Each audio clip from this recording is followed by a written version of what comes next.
Freshwater Drive. It's good to see you this morning. Not that we can see you, but it's Friday in Cairns. I don't know the date. It's too hard. We got Mr. Max Natoli here, known as Max. Good morning, everyone. Good morning, to his wife and to his friends. Yeah. Mr. Natoli to some that are a little bit smaller, as Max is the grandpa to some. Grandpa? Yeah. Is that your name, or you have a Nonno. Nonno. Yeah. Very She says nice. it really well too. Does she? She's working on it. Yeah. So, welcome, Max, this morning to Freshwater Drive. Glad to be Max here is not again. a stranger to Freshwater Drive. He has been on before, and we got many hits on that day. And I think we had the longest show ever. I know, for about an hour and 20 minutes. Something like that. It was very, very long. You know, the funny part was I thought, I can't. The funny part was the jokes. No, I was thinking, I better not look at my watch because that'll be rude. And then at the end, when we finished and I realised how long it was, Josh pointed out about the clock, and I hadn't even seen the clock. We have a clock right in front of us. Yes. In Studio 777. Those listening on podcast, that doesn't mean anything to you, so don't bother about that. Yeah, that's well, it's been a big couple of months now, I suppose we could say, isn't it? You know, with the changes for you involved in education. You're in primary education, aren't you, Max? So it's probably the same, but a tad different when it comes to primary school.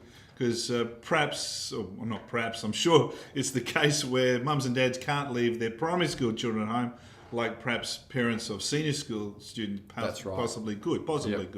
Yep. So big changes because, families are on the other end of it, aren't they? They're sitting at home with little Johnny, trying to get him to, count to 10 or whatever it might be. But you're on the other side who preparing curriculum and making sure pastorally what's that been like for you? Well, I've seen both sides of it because I've done a little bit of work with providing curriculum, but I've seen my wife Dinala especially doing that because she's doing such a much bigger job and working with little kids as well, in grade 1. So what happens is when from my point of view, I have to do a lot of work with the executive team led by Doug in regards to the planning and making sure that we're ready for when things change. Like next Monday, it's going to change again. No way. What's happening next Monday? Well, prep in year 1 and kindy are coming back and then year 11 and 12. And then potentially within a fortnight, every's coming back after that. So, and then... The most important thing, Max, will the tuck shop be open? Tuck shop hasn't closed. Oh, it hasn't closed. Closed. And I ordered this morning because I had to get up so early, didn't have a chance to make lunch. So, thank you. A big shout out to Jo Bernier and the cafe. She's such an amazing, provider for everybody. And yes, 2 days ago, she just came in and brought me some breakfast and said, I wanted to bless you. And I thought, it was just so nice. Yeah. Wow. People are really going out of their way just to bless people at the moment. And I think that's because we're missing people so much. So you're in the people business. Education's about people, isn't it? Yeah, it is. And one of the thoughts... Sorry, I interrupted you. Yeah. That's okay. Sorry, I touched you. There was the social distancing. There is it's all right. Invisible pretend wall between us. Exactly. Yeah, but we're related. One of the things we are brothers That's and right. sisters. One of the things we keep reminding ourselves was at the start of this year, the theme of the college was around relationships. Yes. And when we look back at what we've done, how we've managed this whole crisis, I suppose, has never deviated from the mandate that God gave us about relationships. When we look at how many, thousands of phone calls we've made, people writing to us now saying thank you for the Mother's Day cards and the teas and coffees and just feeling loved and appreciated. Somebody said the other day, they said they felt so abandoned, so almost rejected by society until they got that card. Wow. And they said that they felt that the only place that had reached out to them in this whole crisis was our college. Wow. Which is amazing. So, and I'm sure you're hearing the same about the church as well, but I feel in a way, we were saying before, that so many places have become so me-centered at the moment, looking after themselves. Yeah. What we've really tried to keep is the essence of us. Flipped it on its head. Exactly, yeah. Which is what Jesus would have done. So you've sent out Mother's Day cards to mothers? Yes, all the mothers in the college have received a Mother's Day card just to say, we're thinking of you, we still remember you at this time of year. And we want to bless you. We want you to feel loved and cared for. It's worth signing up just to get a card. It is worth Enroll your children today. Exactly. Would you get one if you enrolled your children today? You'd probably have to home deliver it, wouldn't we? We could give it to you at the spot. Well, I know, our enrolments officer, Anita Howard, she's actually gone and driven packs out to people that have enrolled in the school. Our numbers now are actually higher than they were at the end of term 1. Wow. We've actually got more students. Now. Than what we had at the end of term 1. So it shows you that, God's hand of blessing is upon our college. And this week is a week of prayer where we're having people go in at 7 in the morning every day. Today, the whole prayer room's open all day. Yep. We really believe that we wouldn't be where we are today if we didn't allow God to be God in this situation. Yeah. It's just amazing. It's just I suppose it's like that, isn't it? You can ask yourself a lot of questions in relation to your faith, and one of the questions is how much of eternity is involved in you today. Yeah. How much of eternity is really involved, which is salvation, it's education, it's teaching. Education meaning, biblical teaching, isn't it? Knowledge to help people grow. Jesus grew. Yep. And so it's how much eternity is involved. That's a good thought for people today, even to think about how much of eternity is involved in your today. And you can call it prayer, you can call it Bible reading or whatever, but the sense of being consumed by God. I was talking to a businessman a while back. I said, how do you do business as a Christian? Because there's different types of businesses, and you can have a Christian business, or you can be a Christian in business, or whatever it is. And he said, my head is always in business. He said, I'm thinking about business all day, how to do it better and how to market and stuff. But he said, my heart is always in communion with God. Yeah. And I thought, what a great answer. Absolutely. What a great, simple, achievable answer, isn't it, for people? It always is that point about what would Jesus do, and Jesus, if you read through the Gospels, was constantly in communication with the Father. Yeah. Constantly. Like when you're saved and you read the Bible and you start to get understanding, I feel that, God, the Holy Spirit gives you that understanding. And when you talked about eternity, one of the things that I got as a saved Christian, a born-again Christian, which Jesus talked about to Nicodemus about being born again, it's such a difference, because one of the things I realized was I'm an eternal being here on earth. I always thought that I'd be an eternal being when I died. Yes. But what it meant was, when I made that decision, all it meant was that my pathway wasn't steering to hell. It was actually now steering to heaven. It was almost like I walked back into the Garden of Eden because I, broken that curse of death over my life, and that was spiritual death. So it was a real awakening for me, spiritual awakening, to be understanding that point. And I think for anybody who's always questioning about God, because I spoke about it in my testimony the other day, ask God if you're real. Yes. Speak to me, God, seek. Yeah. But I think if you are thinking about, well, why should I, follow God? I really believe it's because you'll get that understanding that you're always eternal, but you don't know which way you're heading. Yeah. And I even said I didn't know if I was going to heaven. I kept questioning myself. And I was brought up in a religious organisation, and I didn't know that. And that's sad. That's really sad. So I really hope through all this crisis that people will cry out to God. They will hear his voice and realise that he's here through the midst of all this. He's going to be here to save us all. Yeah. And that's what we were talking about before the show, weren't we? Really having a passion to... it's very easy in this hour to be so consumed about yourself and thinking more about yourself than you ever need to. You sort of overthink things a little bit because perhaps there's not the time pressure that has been. I'm sitting at home all day today. What am I going to do?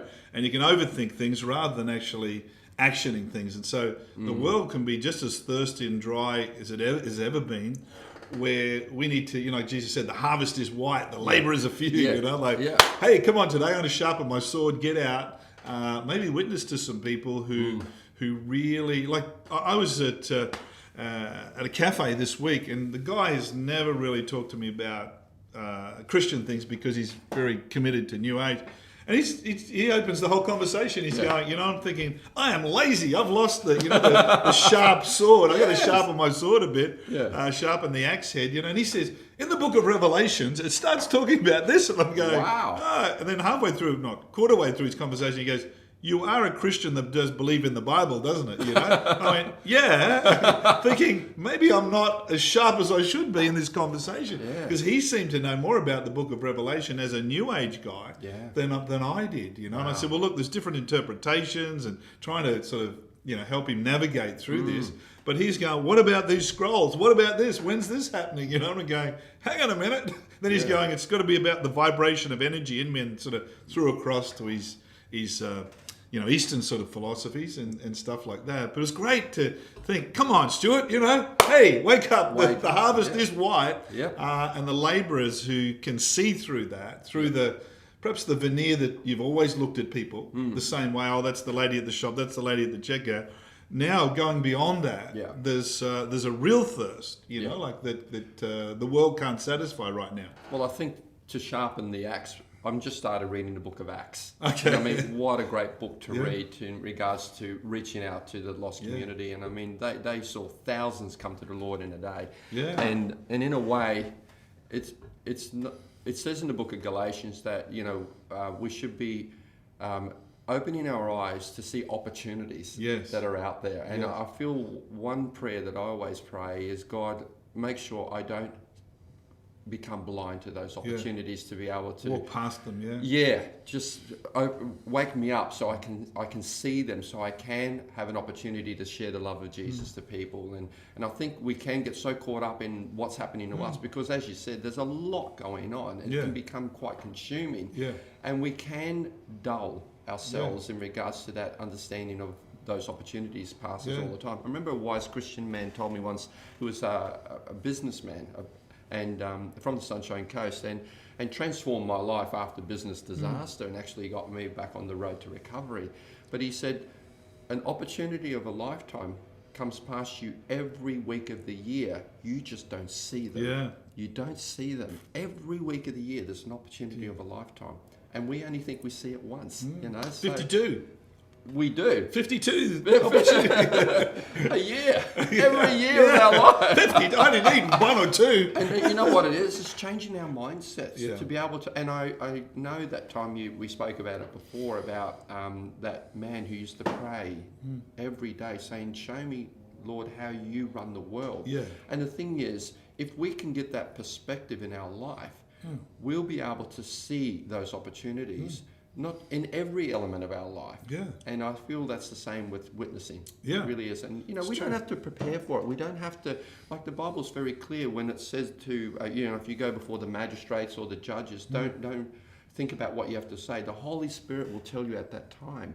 And one thing I remember with this whole distancing thing, I thought, the kids in prep ran up to me one day and they all hugged me, and I felt like, I had to push them away because of social distancing. But I remember Jesus clearly saying to me, did I push the lepers away?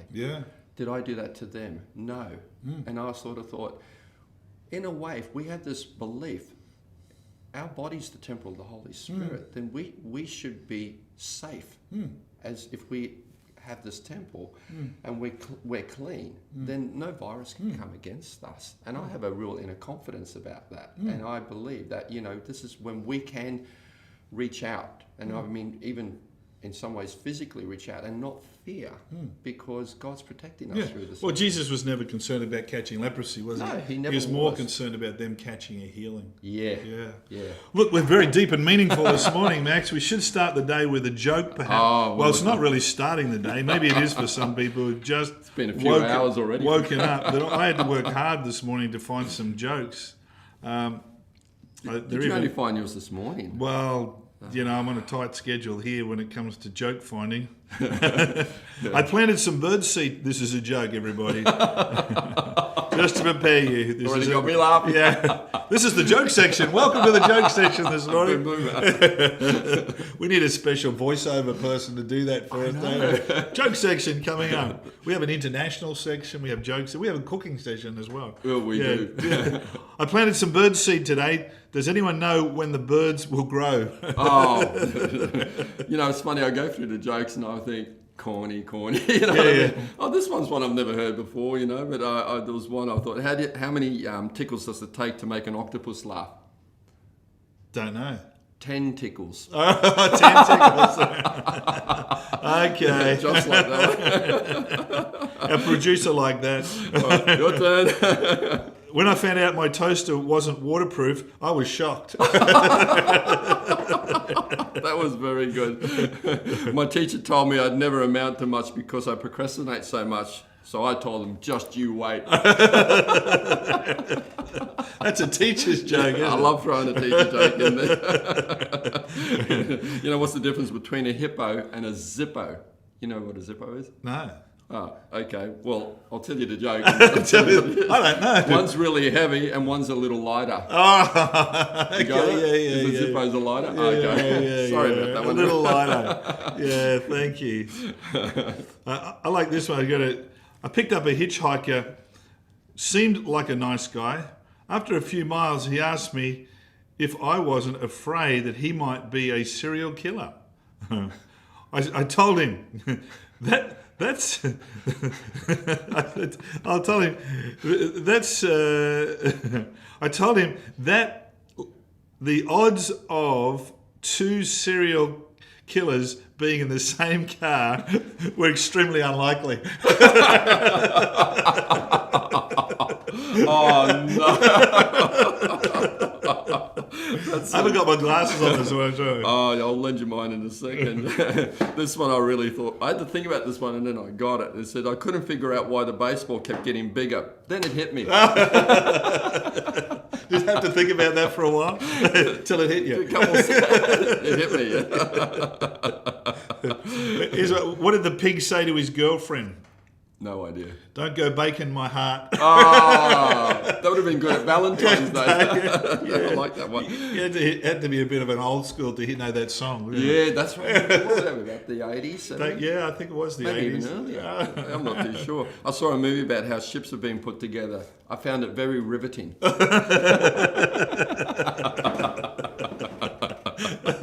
That's old school, isn't it? Because they weld them today. I'm sure they must still put rivets in them. I'm sure they put some. I had to ring a friend of mine on the weekend because... about rivets? Yeah, I had to get a handheld rivet gun because we closed one of the screen doors too hard and actually the side came off, and I have never done that before, and I'm thinking, like, I suppose a lot of people are doing the same now, but you're doing more around the house because you're around the house a bit more. So we've been doing all these little projects, and I thought, I'm so annoyed about that door. Every time you close, you hear that clank. Yeah. I'm sure it'd drive you nuts. It was driving me insane. So anyway, I rang my friend. He had it, and he says, you might spend about 3 hours fixing this up. I did it in 10 minutes. It was awesome. See? Yeah, Hey? it was so good. It was like something yesterday I was trying to fix and I couldn't fix it. And I'm not, like usually I can work it out type situation. And then I thought, I'm going to be like in the 2020s. I'm going to Google it. Very challenging, for me. Last year when I was travelling, I met some of my heroes from Antique Roadshow and Bargain Hunt. So I met Paul Laidlaw. I don't know if you know him or anyone does, but I actually got to meet Paul Laidlaw and Anita Manning, which were like two of my favourites. And and I was talking to him about how does he know so much, and he goes, "We just Google everything." I'm thinking like, I can do that. I can be as smart as them. Yeah, I can. I thought, okay, Google, you're right. There's an old saying, it says, you don't have to know everything, you just have to know where to find it. Yeah, exactly, yeah. So if you know where the library is, if you know how to push Google. And so anyway, I YouTube this, how to do it. Yeah. And I'd gone from like 15, 20 minutes of trying to figure this out. It was quite a big thing, and I was trying to figure it all out, and I couldn't get it, and I thought, but within 3 minutes, I was the smartest person in the world. I know how to do this. Click, click, click, and it all worked.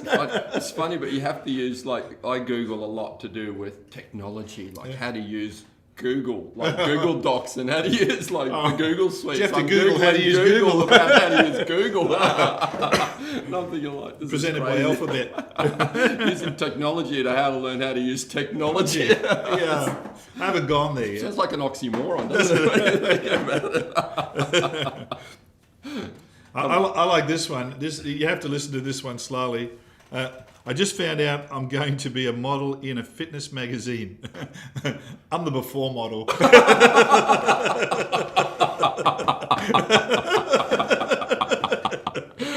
I can relate to that one. I've got one here for Pastor Heidi because we were talking about cooking this morning, and I know she's got like French connections. Yeah, French connections. Well, she's not, we weren't going to go there. She wasn't born in France. She was born in Canada. She's got French connections. Yeah, so is that sort of a bit Canadian, but she's not French. Is that a bit of a chop at her in regards to the cooking in the other way? About the risotto. The risotto, that was funny. I thought my grandma makes the best risotto. I wrote in there and said that's an Italian recipe. Was it a grandma? I can't remember. Well, only our producer knows the answer to that. I'm trying to tell you this joke. Oh, sorry. Tell me the joke. That's a joke in itself. I said to Pastor Stewart the other day, he said, be careful inviting me back. I said, don't you know in show business, don't work with animals, kids and Max. So it says, some people eat snails. So I was thinking of Pastor Heidi. Yeah. They just must not like fast food. Snails are slow. Yeah. Oh, do you only just get that? Anyway, we better move on. I have to put those disclaimers in there for Taylor. Yeah. Oh, poor Taylor. Because when we come out of isolation, she might have a big list, but please explain this one. No, she won't. No, she would get them straight off. I had another good one here, but I can't read it this morning. You want me to read it to you? Yeah. Oh, yeah. Yeah, you could read it. Just this one there. I saw a beekeeper the other day. I wanted to buy a dozen bees. He handed me a little box and said, there are 13 in here. I said, one was a freebie. That's like a baker's dozen. Yeah. One's a freebie. I don't know if a lot of young people would even understand that. Was that right? Yeah, because that was something that we grew up with. But do you hear many people, or even where you buy 12 and get 13? You don't really see that anymore, do you? Generosity gone out the window. Yeah, well, the bakers in the past, if you bought a dozen, would always give you 13, and we always knew it as a baker's dozen, didn't we? I mean, you had to eat one on the way home. Yeah, and then you could say, "Here's your dozen." Yeah, what's happened to that? Yeah, now you go and buy 12 and you get 12. It's not good. And one of them's no good. It's only 11. Yeah, it's like shriveled up. Effectively. Well, the thing is, the bread today's not really the same, is it? It's like a lot lighter, and the flavours. Like, we talked about food, but one thing when you go overseas, and I'm assuming like in Europe, and especially with Italy, because I've been there quite a lot, but the food tastes better. It tastes better. Because you were just recently there. Yeah, I was. Last year. Yeah, that's right. We only got back from Italy on the 13th of January, before all this happened. Yeah. We must have been very close to being almost cut off without even understanding it. Yeah. We had no idea. We were over there worried about the fires. Oh. We've forgotten all about the fires, haven't we? We've actually forgotten about it. Yeah, but the thing was, it was the news all over Europe. Everyone was telling us about the fires, and we're going, what fires? Yeah. We had no idea, because we were basically turning everything off and just enjoying the countryside and the people.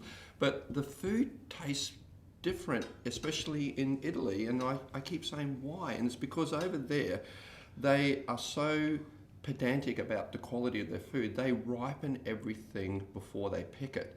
So the tomatoes, the fruits, everything are fully ripe when they pick. Whereas in Australia, because I used to be in fruit and veg, big country, lots of distances, we actually pick a lot of our fruit and our vegetables green and then force ripen them with ethanol gas. So for example, you go and see the bananas on the shelf now, they're practically green bananas.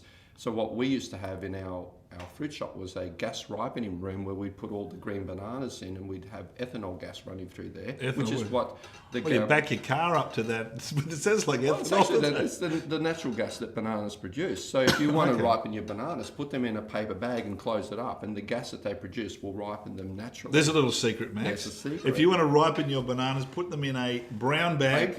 Like that, and close it up tight. Seal it? Yeah, seal it, and then the gas will form. And if you want to ripen tomatoes, put a banana in there and do the same thing. So I'll put a banana in with the tomatoes to ripen them up. But the thing is, when you pick something green, the natural sugars haven't developed, and that's where the flavours come from. So when we eat a lot of those things, when you grow your own tomatoes, I know you're very much into quality tomatoes, because you buy those beautiful tomatoes from Mariba. Yeah, at the market. And they're probably from European background, because they probably pick them ripe, and that's why they taste so well. Yeah. Also good, so well. well. So well. So Sorry good. about that. That's part of your English work over year 5 and 6. They just picked that up and they're crossing that up. Yeah, exactly.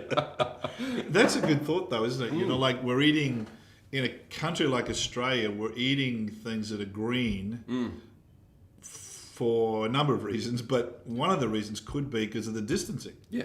It's just so far to get it from market to you look at farm to market to plate. Well, all the bananas are predominantly grown here in Natoli. So a few down at Coffs Harbour, maybe a few in Western Australia, but most of the bananas in Australia come from this area. So you imagine from here to Brisbane, 1,700 kilometres, and then effectively another 1,700 kilometres, probably, to Melbourne. So we're Sydney, talking 3,500 kilometres to get to Melbourne. They don't send them on planes; they send 4 them or on 5 trucks. days. Yeah. So, and then tomatoes the same.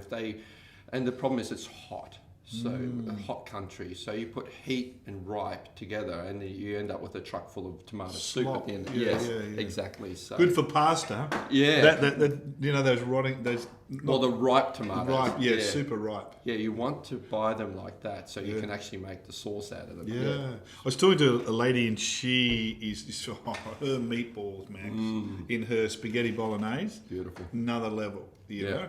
I said, how do you actually get them, like, you know, is this a secret recipe? Now, this was news to me. I'm sure it's not news to you, but maybe news to someone listening. I'll correct him in a minute. No.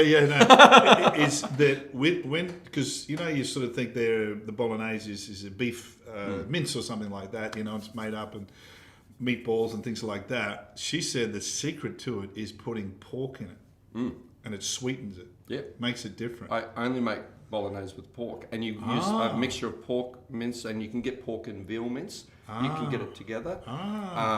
That's probably the best one, but I always get some pork ribs or something and I throw them in as well, because after you cook the I remember my mum Not the ribs always, themselves, the bones, you just the meat of well it. no, with the meat and everything. Okay. But anything off the bone has more flavour, so chicken on the bone always have more flavour. So if I come to your place and have spaghetti bolognese, it's going to have a bone in it. No, we take that. Oh, you take the bone out. We eat that. I'm just trying to help everybody. We eat that. But what I want to correct you in is that a good bolognese doesn't have meatballs in it. Oh, it doesn't? No. Oh. No. And I was actually watching a video the other day of bolognese being made in Bologna, which is where it came from. And Bologna, that would be where the name comes from. Bolognese. That's right, bolognese. And for me, it was like, I never thought about it. And in there, the lady made the sauce. And you know how we put like a big jar of tomato puree or something? Yeah. They put about a tablespoon of tomato paste that's watered down. They don't put any more tomato in it. So it's not really a tomato-based. It's mainly, they use chopped celery, onion, carrot. They make sort of a little vegetable base, and then they fry the mince in there, and then they just put a little bit of that in. So a good bolognese is cooked for 8 hours. Wow. Yeah. That the very meat component part, just to get those juices. What do you call that? The not the pasta, obviously, but the what do you call that? The sauce part. The sauce. Of it. The sauce part of it. Yeah. And I always thought it was like a big jar of tomato puree, but no. And I'm really keen to try that now. Yeah. There's a guy down south where I came from, in a tourist town, and a big tourist town, and he took over the franchise for La Pachetta or one of those chains. He took over that and owned the whole restaurant. It's big. It was about to seat probably about 150 people. They pushed pizzas out very quickly, but good quality ones. Yeah. But what he did is he went out and employed all the old grandmas, all of them. Like he had about 4 or 5 grandmas in the kitchen cooking the food for him. And they do, food prep for the night, cook big lasagnas and stuff. Then they go home, and they get young people to then, the food was next level. Yeah. I mean, you sort of go and you think, that's just one of those little places in the tourist village and stuff like that. But when you went, it's like, no. This is outstanding. It is. It's one of those. They just knew how to. They do. And the patient. thing is, like my mum would give some recipes out to friends when she was growing. And they'd always come back and go, it just doesn't taste the same. And it's because of you grow up with tastes and flavours and you know those. So I got that from my mum, because I used to be at home a lot because my brothers and my sister were at uni or at boarding school. And so when mum cooked at home, I would always help her, and she would always teach me different things, etc. And things like people in Australia, when they make an Italian sauce, they'll try to whip it up in 30 minutes. When I make a sauce, unless I'm desperately in a hurry, I will make it over 3 hours. Like when we do like a chicken broth with everything in it, we cook it slowly overnight. We cook it for 8-10 hours to get that chicken broth. Yeah. Yeah. And I put salt in mine, Danila. You need to put salt in it. We have a bit of a just a tipping, what do you call that, a cooking tip for your wife? Brings the flavours out. It's like when you fry onions, you always put a bit of salt in it. You know why? It doesn't burn the onion. You have to put a bit of salt in it. A bit of salt when you're cooking onion on a fry pan. Because it doesn't burn. It doesn't burn. You always put a little bit of salt in there. It just helps that. People are writing this down, Max. They're going. And always when I fry my onions, I always put the lid on. And I put it on very low, and it will slowly fry them, and it won't burn the onions. They will come out golden, etc. Never burn. It's because they're almost like frying and steaming at the same time. Okay. Yeah. So it caramelizes them a little bit. Does it? You don't even want to do that. You just want to make them go translucent, get the flavour, because otherwise it actually can overpower the dish as well. And the other thing I learned the other day is when you do, this lady from Bologna, when she cuts the onion in half, she takes the heart out of the onion, that little part in the middle. She said that's where all the acids and all the things are that actually will give you all reflux and so on. So she takes that little part out and throws it out. And I didn't know that either. It must be all stored, concentrated in that part of the. Because onions are sort of not a funny, but they're, if you paint your house, for example. You put a bucket in the corner and then you put water in it, then you put an onion in it or something like that. It'll actually absorb all the flavours. But in the, was it the plague, one of the plagues that this guy's reading about him, he went to visit all the farmers. He was a doctor who visited the farmers, and he found out that a lot of the farmers weren't getting sick. And the farmers' wives weren't getting sick. Now, there was, so to speak, physical distancing and all that. There's a lot of reasons for that, but at the end of the day, the fear of the plague was going through the land. And anyway, what he discovered was two things. Is one, that they're out in the sun a lot. And the second thing is beside their bed, they'd actually put a half-cut onion like this, and they'd put it beside their bed on their bedside table or whatever. Absolutely. And it would absorb, apparently, whatever it was. And, the temptation was, I suppose being a farm, they might have, grown onions. But the fear was that that people would eat them. He said, "Do not eat these onions that are so toxic that have been in your bedroom. Cut in half for a night." We do that. We actually do that in our house. If someone gets like a cold, we just cut an onion and put it on the windowsill in their room, etc. Wow. Because apparently they do. They just suck it in like a sponge, and then you just toss it. Well, out. It does it with paint. Yeah. I'm amazed with paint how it can take all the.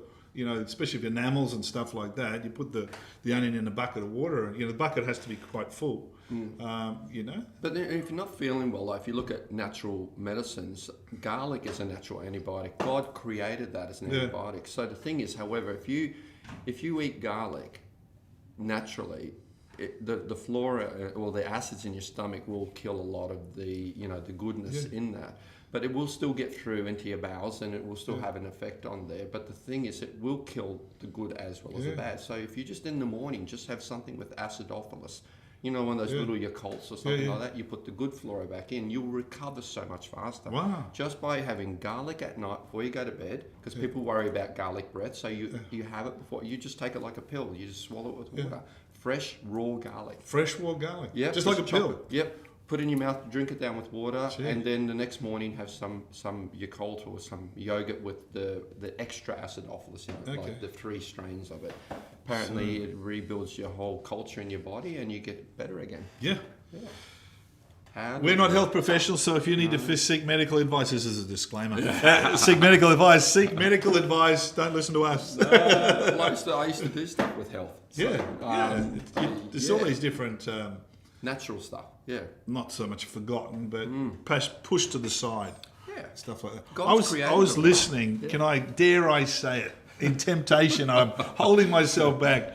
I was listening to the ABC yesterday when they were putting through the new report on where we're up to in the whole. From a health perspective, it was the what do you call that? The presentation by not the person who's in charge of health for the national body, but she's on the committee for the national body, and she's a spokeswoman for that national body.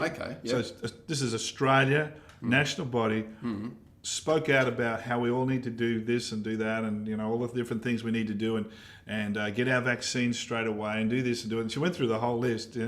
Then she opened it to questions from the floor from the press club. And one girl asked her, "Have you heard of the benefits of vitamin D and being in the sun?" She said, "I have heard no benefit." She said, "I've heard no information about that. I don't know about vitamin D at all helping anyone's body."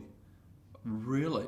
She made that statement. That's almost like saying inject disinfectant. Disinfectant. But I was amazed that she made this statement that she has not heard that vitamin D is...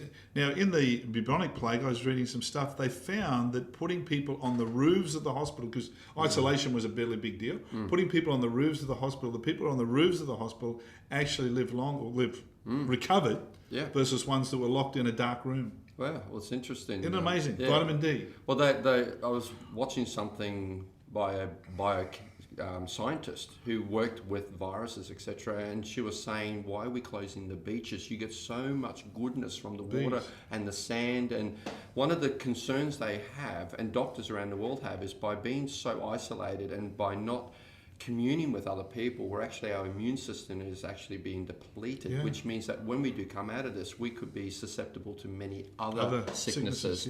So they're saying, be aware that could be round 2, not the coronavirus, but all the other things, because we just haven't been building up our immunities. Our bodies, God knows what he... Well, you got people who are now sitting inside all day doing their, computer online business.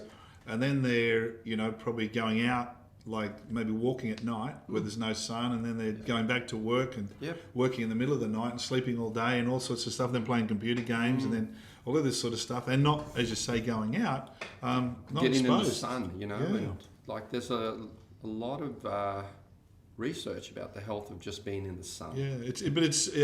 I forget what it is, don't quote me on this, but it's the minimum of something like 3 to 4 hours a day of not so much being in the sun alone, because there's other side effects of being in the sun, isn't there, skin cancers and things like that, but being outside in light is really important.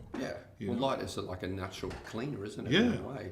So look, I'm amazed when sometimes you get something. You ever have a T-shirt that's white and you spill something on it and you can't get it out, and you put it out in the sun, and the sun bleaches it back to... I'm amazed. It's like a sterilizer, isn't it? A lot of tips this morning. I mean, it's not like medicine. It's just using what is out there available to us, like garlic. We eat it a lot, but taking it, if you have it cooked, you probably get rid of a lot of the healing properties out of it. But if you have it raw, potency goes through the roof. Some of the things weren't meant to be cooked, were they? No. That's the challenge. But there's so many natural things that you can have that are remedies that we, sometimes, like when I wasn't feeling too well, my mum would just sometimes like boil lettuce and give me the water from that, and it actually helps cleanse your stomach. Like it's like a... it's like a natural restorer of your good flora again. It was, and it worked. It made you feel better. It settled things down. My dad always used to say, "Feed a cold, starve a fever." Is it? Or feed a fever and starve a cold? No, it's the other way around. No, that was the feed a cold, starve a fever. Okay. So I've been doing it wrong. No wonder we're right. No. Well, it's like who made that statement? It wasn't Beethoven. It was someone quite amazing. Someone could Google it and tell us. It says "Jack of all trades, master of none," which is actually a misquote. Yes. It's actually Jack of all trades and master of one. Yes. Yeah, one as a number one. And I thought, wow, people could be missing that all these years going, maybe a slogan for their business or something like that. Handyman. It's like, hey, it's a misquote. It is, because in Australia we use it a lot, don't we? University of Hard Knocks. We speak ourselves down a lot, don't we, when you think about it, and we pull people down. And I feel in a way, we could learn a lot from what's going on at the moment about building people up. Yes. I feel that you're right. We all have gifts, don't we? Yeah. We all have talents. We we have to acknowledge that, because that's when the gift grows. When you really accept the gift. Yeah. It's like me giving you a birthday present and you saying that's really great, putting it aside but never use it. Yes. What's the gift's not going to be able to change. No matter how good the gift is. Yeah. It does nothing for you. Yeah. Once you know you've got a gift and you accept it. But people really, they see it as maybe sometimes pride, but it's not. You can have that confidence that you are good at something, but still have humility with it. Yes. And learn how to receive it and say thank you. Yeah, you know? very true. It's hard in Australia. It's hard work. You've got a big job. I think, it does take, and this is where I suppose one generation comes in. It does take a senior generation, someone senior, I mean someone who's older, like you can have someone who's 19 who's older than someone who's 13. That's pretty obvious. But that person who is 19 is older, not old, if you know what I mean. Yeah. So what I'm trying to say is if you're older, not as in old, but older, and you could be old, but you can encourage young people. I know when I was young, I wanted to be a dentist. Okay. But none of my friends ever said, why are you, they never encouraged me. They always said, why do you want to become a dentist? They just hurt people. Yep. Haven't you been to our dentist lately? I went, yeah, I have. No one likes him. And I'm thinking, that means no one would like me, Yeah. And everyone wants to be liked, especially when you're 13, 12. And so I steered away from some of those things that I think I could have been naturally good at. That's right. But because of lack of, not just encouragement, but encouragement in the right direction. You know what I mean? I know, because when I was in high school, probably around year 9, we had to choose electives. And I remember you just put your hand up if you wanted to do something. Now you fill out all these forms in privacy. So I remember there was typing. Yeah. It's like BBC or whatever they used to call it, business something. And I put my hand up, and my best friend beside me just laughed his head off, because I was the only guy and all the rest were girls. And I just pulled my hand right back and did not do that. Now I'm thinking, we use computers so much now, how would I benefit to learn to touch type back then in a typing pool? And I thought, if I see that friend of mine again. But he's probably doing typing now himself. But I changed my mind because of what someone else did that put me down, and I actually didn't follow through with my conviction. Yeah, we have to be so... Could you type looking at the screen? No. I'm the fastest 2-finger typer in Australia. But, that's what you would have learned, wouldn't you? Looking up typing type thing. Yeah. Those techniques. I look at people that can do that. I mean, Richard Schwartz does it, and I just look at him in awe and think, like, I wish I could do that. Next level. And the thing is, you can train yourself to do things, but as you get older, it gets harder. Yes. I mean, you look at young people and you think, don't waste these opportunities. Your brain's geared to learn so much better. Yeah. Especially with Google.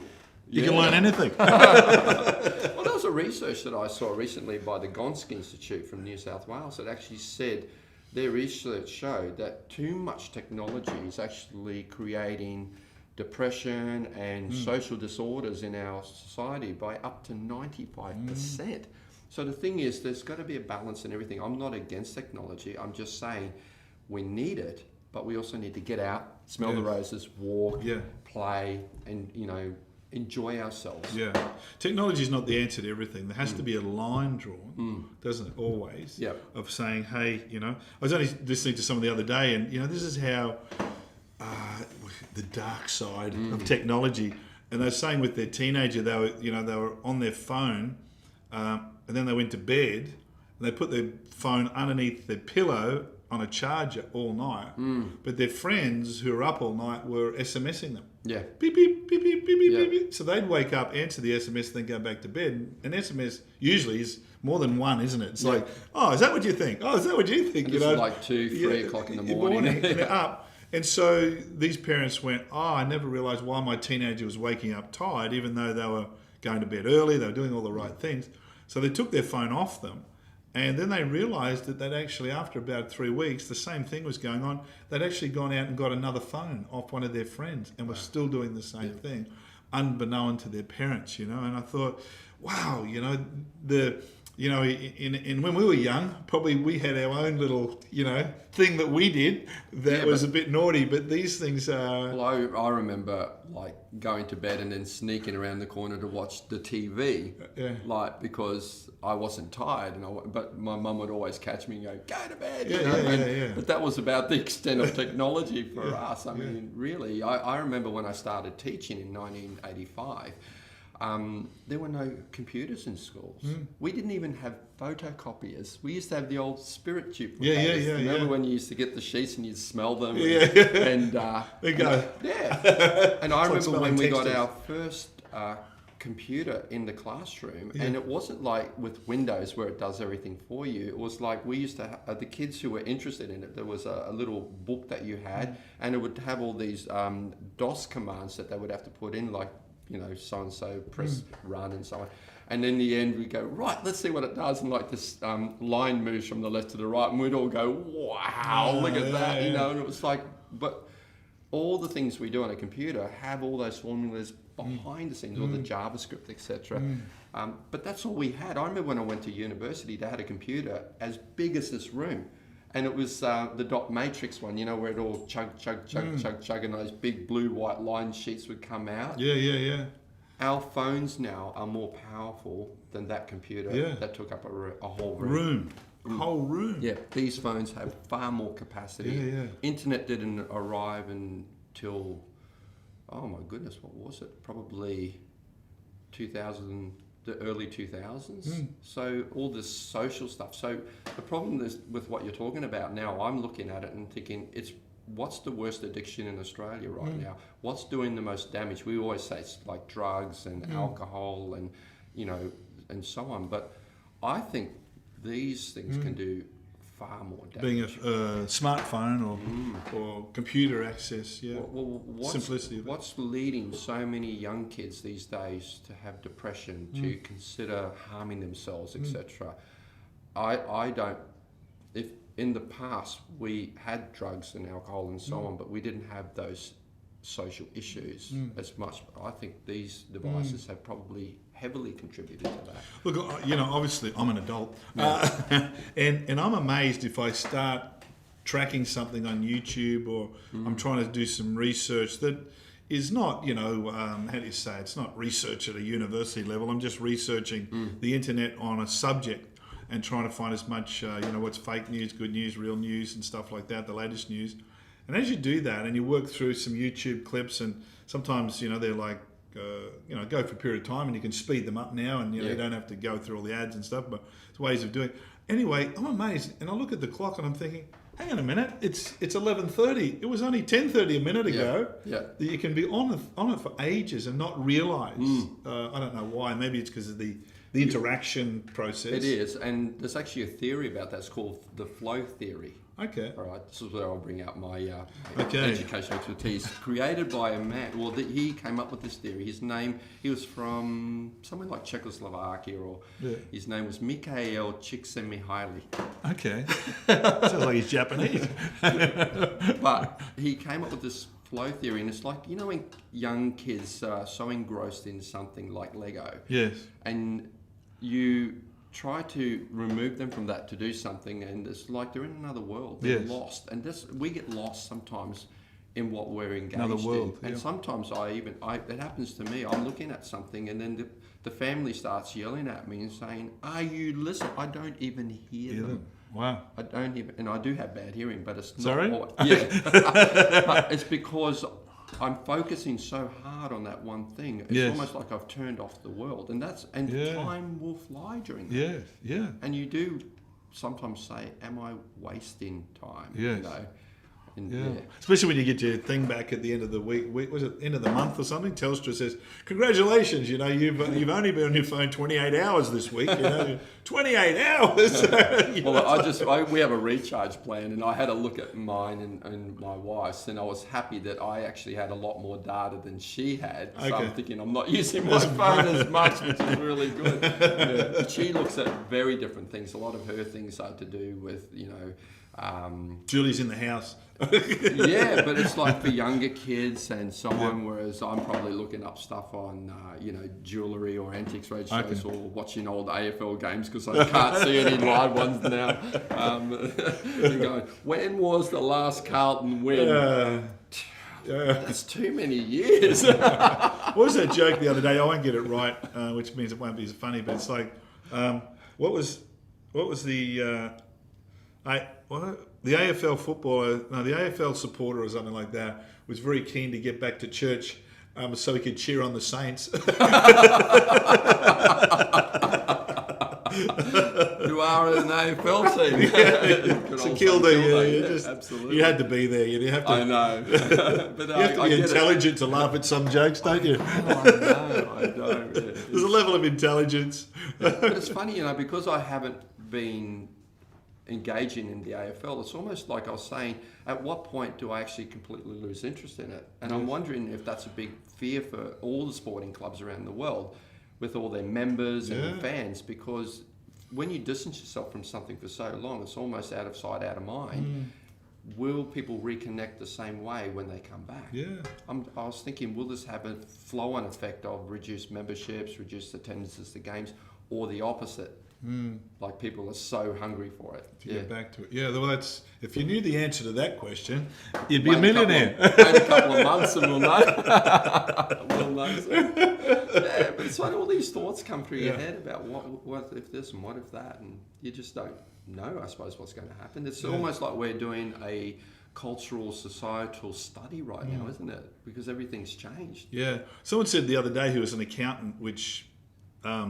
I think they were speaking from an accountancy point of view in relation to what's happening, and they were saying this is the correction we needed to have, financial correction, because we're heading in the wrong direction. Yeah, we are. Which was an interesting thought, because it does do that, doesn't it? Reevaluates. I think it was Channel 9, announcing today that they're cutting back their report. What do they call that? Televising. Oh, right. Of the games and stuff like that. They're cutting back on that, and I'm thinking, well, maybe they're seeing the writing on the wall this year, and then next year they might obviously go back to normal. But they're seeing that I was talking to a solicitor the other day, and I was trying to get some hard and fast advice out of him on a subject, and he said to me, which is my quote there a minute ago, if we knew the answer to that question, we'd all be millionaires. Yeah, we would. It's funny you're talking about revising and so on. I got an email from my finance broker who set up my loans and so on, and he sent an email going, if all your loans start with a 3 or a 4 in the interest rates, give me a call. So I contacted him and said, well, you set up all my loans and they're all in the 4s. I said, so you better do something quick, because that's made me think. And then I thought, interest rates are really low right now. Why am I paying 4-point-something% for a loan? So we're all starting to think hard about this. But I really feel, in a way, something that I know is a particular interest to you but I feel debt is a big thing. We have to be aware of debt, and we have to look at it. So I'm just trying to work out, ways of reducing that over, a quick period of time. Yeah. Be in debt to no man, so you're free to love them. That's what Romans says. But it's an interesting... I'm not going to go there because we promised on this show we wouldn't do these sort of things, but it's an interesting subject that's come to the surface at the moment called bail-in. Are you aware of bail-in? No, I haven't. Yeah. It's interesting because the term bail out, where the government or the banks or whatever bail you out of a problem. But bail-in is very, very interesting. So they've just passed a law recently that on the end of this month, that bail-in will become a legal thing in Australia, which is really interesting. To be legal in Australia, which essentially means that if you haven't touched any money in your account, whatever account that is, for 3 years, the government can legally take that money off you. Wow. Yeah. I better look at my account. If you just Google bail-in and see the definition of it, you'll find it. It's a one word or 2 words? Bail. It's BAIL-IN. Bail-in. Okay. It's the opposite to bail out, but it's a whole system of government all over the world. They try and do this, and they do this. It's done in the essence in Australia. They're doing it in the light of we need to all pull together to help the country out because we're all in this together. Yeah. So anyway, there is a disclaimer as well. Check it out for yourself. Well, it's like that book Animal Farm. I've been talking to people about this recently, and in there it has a sort of a satire around communism, and they have the pigs and the other animals, and the pigs are like the ruling class, and they say in this society we're all equal. But some are more equal than others. You see? And that's the thing is like, in a way, all these companies can be bailed out, but it's not the government who's paying for that. It's you and me. We're all going to be paying for that long term. We're bailing them all out, which is understandable. You want to bail out people, but we have to get a clear perspective on that. Yeah. Because it will have an impact not just on us, but our children and our children's children and so on. Yeah. Oh, forever and ever. You know, life has changed. And in some cases, as we said today, maybe change for the better. Yeah. You know, there's some things that'll float to the surface and there's others that don't. Max, we're getting close to time. I can't believe that you and I could talk for an hour. We've been in the flow. We've been in the river. Just before we go, there's a few things. Number one is Sunday's coming up. Friday's here, but Sunday's coming. Mother's Day. And it's Mother's Day. Yeah. I can't believe that. Mother's Day. It's sort of a bit of a different year this year, isn't it? Mother's Day. But apparently, check it out on the website, that you can gather together with small groups on Sunday. I think it's from Sunday on, isn't it? Not just Sunday. Yeah, I think they've relaxed some of those restrictions, which is really lovely to be able to do that. You can go out of your house up to 50 kilometres on a crow flies, which means it could be, you know, somewhere on the Google Maps it might be 70 kilometres, but it actually works within that radius. I still haven't worked out how to find out how to get that distance as the crow flies. Don't you have the circle thing on your Google Maps? That circle thing that says you set on 50 kilometres.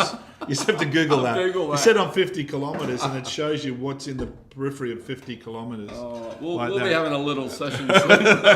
Thanks, Pastor Stewart. I told you I wasn't good with IT. We should do it as the eagle flies, because eagles can fly a lot further than crows. Do you know, when I was travelling through Scotland and Europe, I couldn't believe how many eagles we saw. Is that right? Birds of prey. And I remember one place where we were in a hotel and they only have like the hotel TV station, and it was about eagles in Scotland, where they actually put like a miniature GoPro on an eagle and showed where it was flying, and they tracked it and they could see its sort of distance, and it was quite a large distance.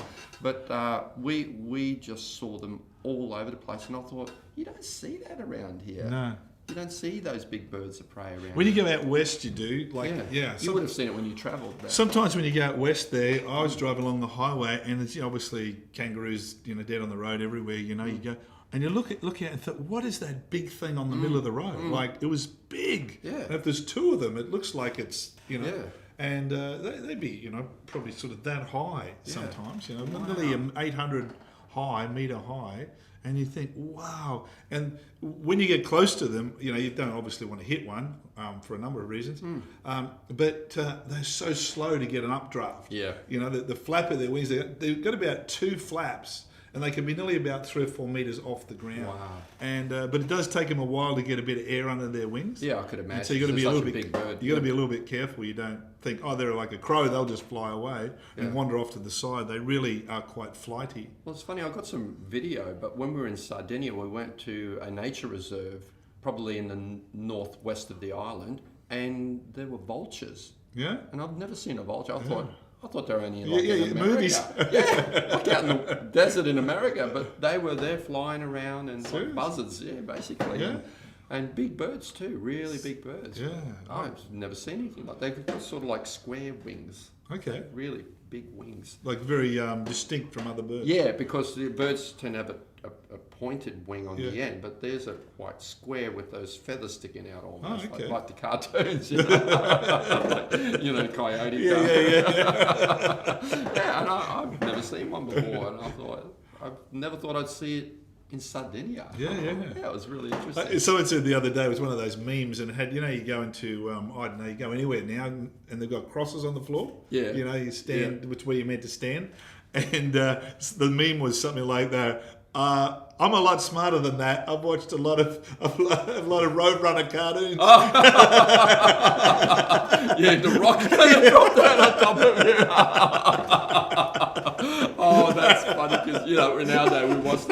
Weren't cartoons violent? Oh, yeah. I watched that the other Tom day. and Jerry, and they're all like killing each other, and the Three Stooges, like all those shows, and like I look at the stuff we were exposed to, and I thought our kids are not exposed to that sort of violence today. But we turned out all right. Didn't we? We turned out all right. I was in Well, after the counselling, we've turned out all right. We've come good. Crown of wisdom. All right, I think we're ready to wrap up. So we've got Friday. I'm going down to the prayer meeting now. Yep. And heading off. You've got a big day planned. Yep. We've got Sunday coming. So Sunday, 10 a.m. on, if you're not sure where to find that, you find that at freshwater.au. And you just get on there. Is that right, Mr. Producer? You get on there, and then that tells you which button to push, and that puts on the Sunday message, the 10 a.m. and 6 p.m. So 10 a.m. I'm sharing on again on the concept of how to do relationships and family well. Great. And then Sunday night is Pastor Josh's preaching. So it'll be from a young person's perspective on how to do relationships and family really, really well. I'll be talking about I just got something prophetically, I think, insightful that'll help us not only in this hour, but the hour to come, but also help us do our relationships better. And so that's what we're really tracking with in our services, trying to get that better and sharper and cleaner and fresher and all of those sort of things. So we're really excited about that. So Sunday's coming, and it'll be a very fresh, fun day. Mother's Day, as you said, Max. Love your mums. Love your mums on Mother's Day. Sent my mum don't forget to watch the service, and maybe put your mum down on the couch and say, Mum, this is what we do on Sunday morning. Why don't you watch together or Skype her or something? I would, but my mum doesn't even have a mobile phone. Your mum doesn't have a mobile? No microwave, nothing. Nothing? Yeah. No microwave? She must be very healthy, and she probably eats garlic and... She does, yeah. All of those sort of things. No technology. Lights. No? I just as we go, I just saw Pastor Heidi wander past. Yeah. Perhaps we could Pastor Heidi, can we fit on the screen? Yeah. Come on in. Pastor Heidi, we're socially distancing, so just look distant. Stand in front. Someone stand over here, Pastor Heidi, I think is the best place to stand. Okay, we're at least 15 metres apart. In the old language, we'll go feet and inches. No one knows what we're talking about. Except Americans. Yeah. Hey, there's a little bit of controversy over the cooking. Which is better? What happened to you? You're backing down. He's going, I love French cooking. I said that last time I was there. Oh, did you? I love French That must have been in the fine print. Remember I said cream and butter's all good for you? Yeah, cream and butter, you did mention that. I love it. Yeah. In the risotto. That was the only thing I loved. Do they have croissants in, where were you? You were more... Well, we have more brioche. Brioche. Yeah, they actually, one of the things I think love that was for invented breakfast. in Sardinia, I think, wasn't it? Well, we have these cornetti. My uncle, like, this is how passionate they are about food. He said he made me wait till midnight.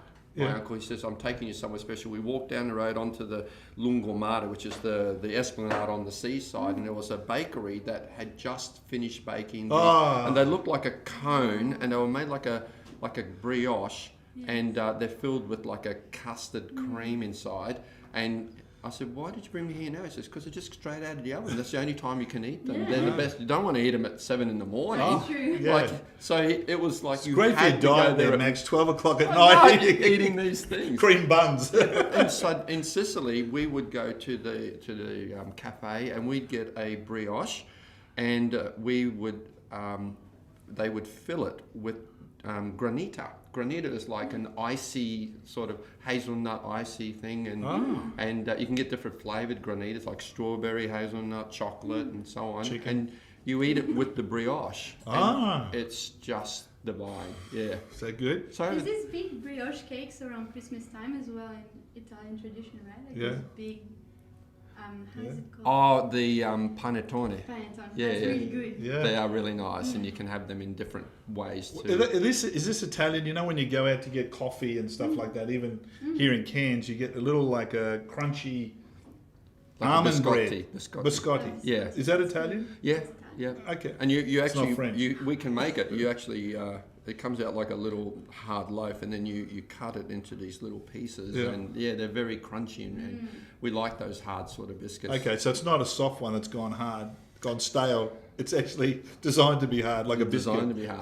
I remember when I was young in Sicily, and we had like there was a day they celebrated. I think it was around October, near when the world does Halloween, but over there it was like All Saints Day, and all the kids would run around the house looking for hidden presents. Yes. But we would eat these biscuits that looked like a bone, and they were called osso di morti, which was dead man's bones. Oh, serious? But they were made in such a way that would break your teeth. Oh. But it was like eating a choo-choo bar. You Serious? remember those? Yeah. You're like, and you almost... And It was invented by dentists. Yeah.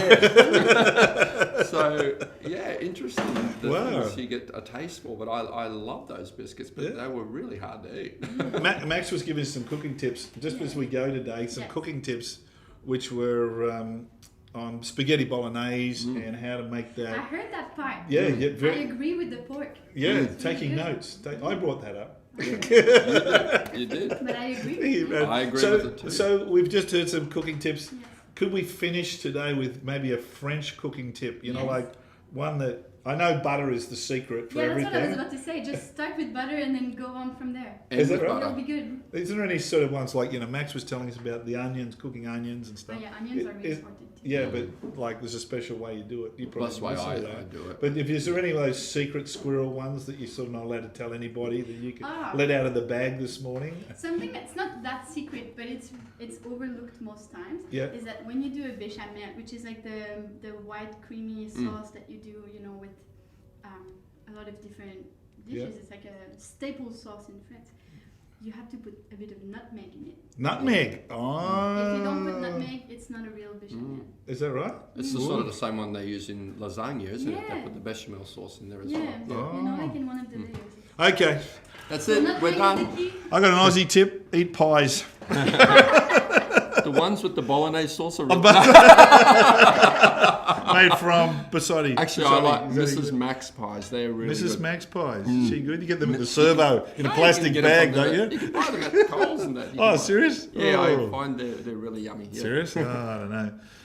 Anyway, hey, thanks for coming to Freshwater Drive today. It's great to have you. What day is it? Friday. Nothing's on this afternoon, so it's only looking forward to Sunday. Yep. Thank you to our two guests today. This is the first ever we've had two guests on There at the you go. same time. Thank you There both we go. for just fleeting in, just popping in Nice to have a French connection this morning. the Latin connection. The Latin There you go. Mediterranean. Oh, you guys just talk amongst yourselves. That's all good.